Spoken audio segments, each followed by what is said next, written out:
Bonjour chers élèves, nous allons aujourd'hui étudier le quatrième chapitre de géographie de l'année, intitulé Les ressources en eau. La première image que j'ai choisie pour ouvrir ce chapitre est une photographie actuelle du Hoover Dam, barrage situé sur le Colorado pour alimenter en eau et en électricité les casinos et les hôtels de Las Vegas, ville créée en plein désert du Nevada. J'ai choisi cette infrastructure hydraulique car elle témoigne de la croissance considérable de nos besoins en eau. Nos modes de vie, nos déplacements, nos loisirs, tout concourt à accroître sans cesse nos besoins en eau. Et ils croissent si vite. Ils ont triplé en moins de 30 ans. La deuxième image que j'ai choisie est une photographie satellite prise par Google Earth des cercles d'irrigation d'Al-Koufra en Libye. Reverdir le désert, tel était le projet du dictateur libyen Kadhafi. Il voulait utiliser les eaux des nappes phréatiques du Sahara pour assurer l'indépendance alimentaire de son pays. Cette photographie me permet ainsi d'illustrer deux évidences. D'une part, l'eau est indispensable à la vie, elle est une ressource essentielle. D'autre part, la majorité de l'eau douce sur la Terre est utilisée pour irriguer les champs. On la puise des fleuves ou des nappes phréatiques. Enfin, l'eau fait cruellement défaut à plus d'1 milliard d'humains qui n'ont pas accès à l'eau potable. Or, il y a suffisamment d'eau sur la Terre pour répondre aux besoins de toute l'humanité. Pour illustrer ce paradoxe, j'ai choisi en troisième photographie un puits d'un village en Guinée-Conakry, car ce manque d'eau potable est surtout lié à l'inégal développement des sociétés humaines. On n'est donc pas étonné d'apprendre que la majorité des personnes qui n'ont pas accès à l'eau dans le monde vit en Afrique. Pour la carte repère, nous allons voir la disponibilité en eau par pays, par an et par habitant. L'eau se mesure en mètres cubes. On remarque en rouge les pays qui souffrent de l'aridité. Je vous place bien sûr le plus grand désert chaud du monde, le Sahara. En jaune, les pays qui souffrent de pénurie. En bleu, les pays qui peuvent satisfaire leurs besoins en eau. Et en bleu foncé, les pays qui sont en excédent d'eau douce.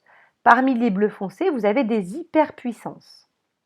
Canada, États-Unis, Colombie, Brésil, que vous avez illustré en photographie, Congo, Indonésie et Russie sont les pays qui reçoivent le plus d'eau dans le monde par le cycle de l'eau.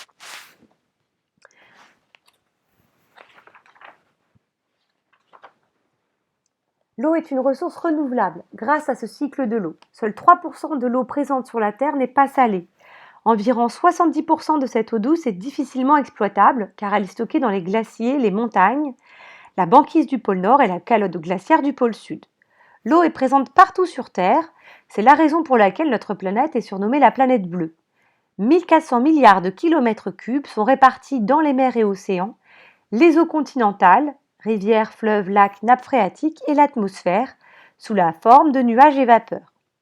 L'eau s'évapore au-dessus des océans, lacs, rivières, fleuves, par évapotranspiration sur le continent pour former des nuages. Dans l'atmosphère, l'eau évaporée se condense, redevient gouttes ou cristaux. Lorsque les gouttes sont trop lourdes, l'eau va retomber sur la Terre sous la forme de précipitations, en pluie ou en neige.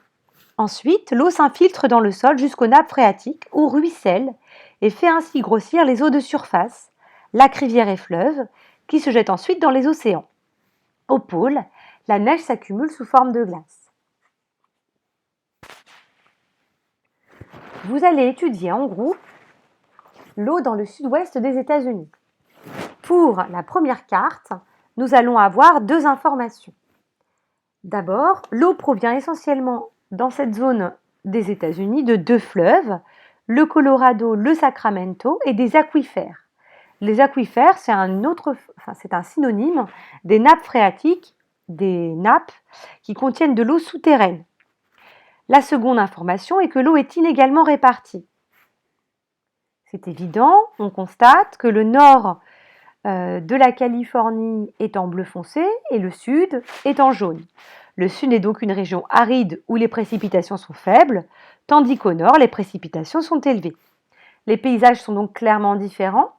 Au nord, on a des paysages verdoyants avec des forêts de conifères. Vous avez le littoral de l'Oregon et le parc Yosemite qui vous sont présentés en photo.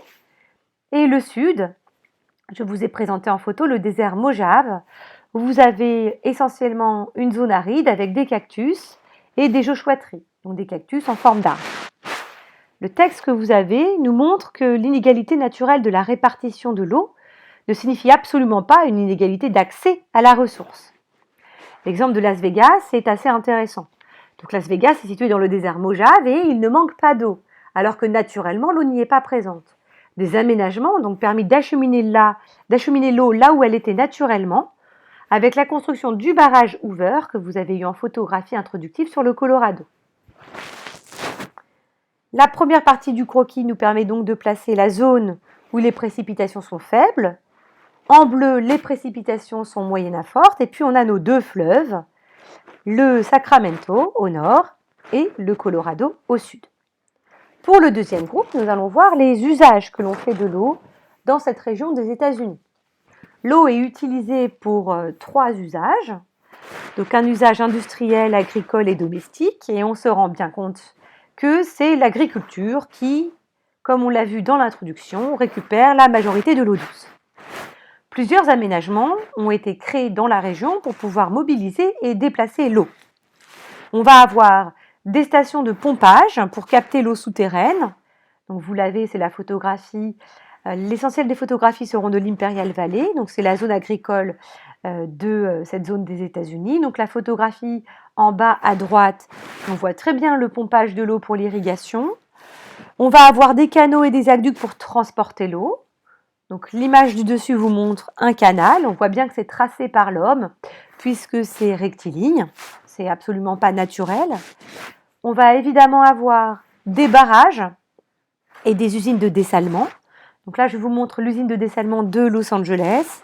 Et puis, bien sûr, le barrage Hoover qu'on avait déjà vu en introduction pour pouvoir réguler les eaux du Colorado, produire de l'électricité et utiliser l'eau pour irriguer les champs, mais aussi pour créer des golfs dans le désert. Vous avez une image en bas d'un golf qui est proche de Las Vegas. Ces aménagements sont vitaux car ils permettent aux villes et aux activités humaines de se développer. Excusez-moi. Votre texte montre justement cette dépendance de l'eau pour l'agriculture en vous rappelant que l'Imperial Valley de Yuma dépend essentiellement du fleuve Colorado et qu'elle exporte 90% des légumes feuillus des États-Unis. Donc on replace notre usage agricole bien sûr et notre consommation urbaine et industrielle. On replace nos villes, San Francisco, Los Angeles, San Diego sur la côte pacifique, Las Vegas au cœur du désert Mojave dans l'état du Nevada et Phoenix dans l'état d'Arizona. Le dernier groupe va pouvoir travailler sur la gestion durable de l'eau. J'en ai un tout petit peu évoqué, vous l'avez entendu au son de ma voix, sur le golfe de Las Vegas, dont on se doute bien du caractère absolument irresponsable au regard d'une gestion durable de l'eau. Alors, plusieurs ressources d'eau sont menacées dans cette zone des États-Unis. C'est important pour nous de remarquer ça.